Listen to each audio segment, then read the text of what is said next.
Hey, everybody, welcome to Great Books, Big Ideas. I wanted to share a book that I've been reading lately called The Creative Act, The Way of Being by Rick Rubin. Rick Rubin is a famous producer.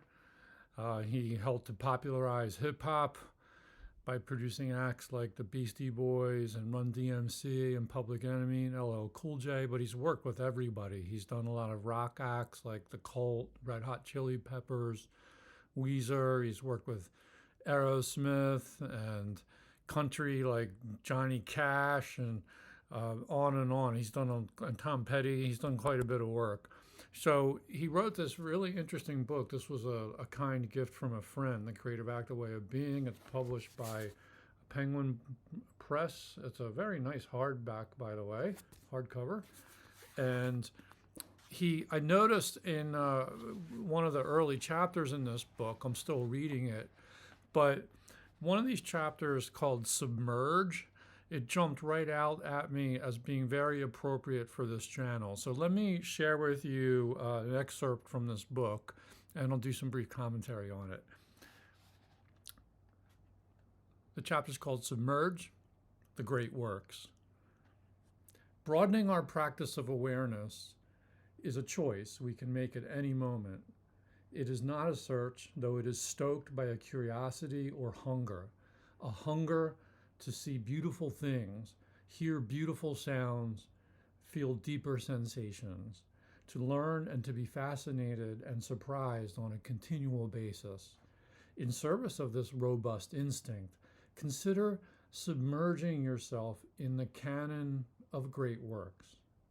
Read the finest literature, watch the masterpieces of cinema, get up close to the most influential paintings, visit architectural landmarks.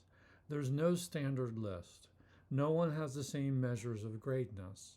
The canon is continually changing across time and space.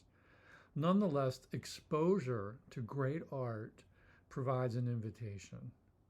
It draws us forward and opens doors of possibility.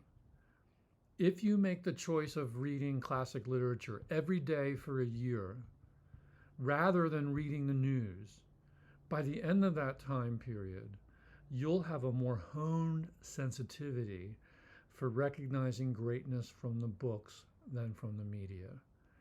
This applies to every choice we make, not just with art, but with the friends we choose, the conversations we have, even the thoughts we reflect on. All of these aspects affect our ability to distinguish good from very good from great. They help us determine what's worthy of our time and attention.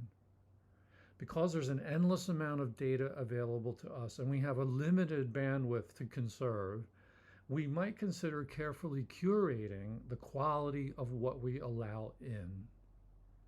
This doesn't just apply if your goal is to make art of lasting significance. Even if your goal is to make fast food, it will likely taste better if you experience the best fresh food available to you during the process. Level up your taste. The objective is not to learn to mimic greatness, but to calibrate our internal meter for greatness so we can better make the thousands of choices that might ultimately lead to our own great work. I really couldn't agree more with Rick Rubin here. And the book is just filled with gems like this about creative inspiration and art. And I recommend it, even though I haven't even finished reading it yet. It's excellent. Pretty much agree with everything he's saying. But this stood out to me because it really resonates with my whole attitude about why we read great works.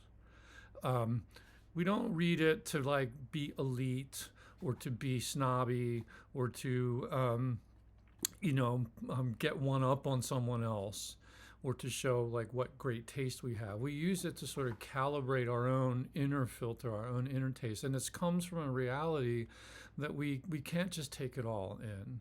There's a information overload, and we have to be selective about what we read and what we watch and what we listen to. So why not go for high quality? And you can help to define what that means. But you can also take into account what others have considered high quality and evaluate it on your own terms. And if you sort of make this step to submerge into great works, I think you'll benefit from it immensely in all the ways that he outlined. So I just wanted to share that with you. Rick Rubin, The Creative Act, A Way of Being, and give it my big thumbs up. Thanks for watching. We'll see you again soon.